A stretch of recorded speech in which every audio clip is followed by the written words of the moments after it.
Hey, what's going on YouTube? In this short tutorial, I just want to show you how you can use the EDATE function in Excel. So basically, the EDATE function just gives you a date for a given numbers after or before a given date in Microsoft Excel.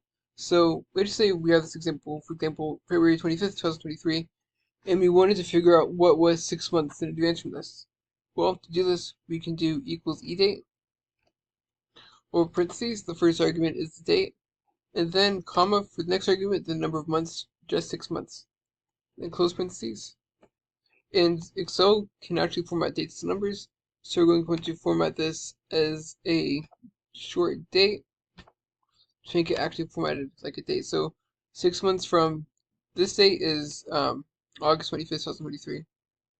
But I'll let you say you want to do 6 days before this date. So if we wanted to have 6 days before the reference date, all we have to do is put a negative sign in front of the month.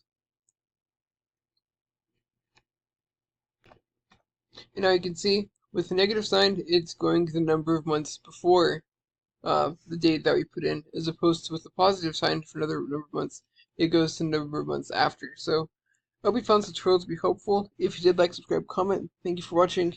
Have a great day.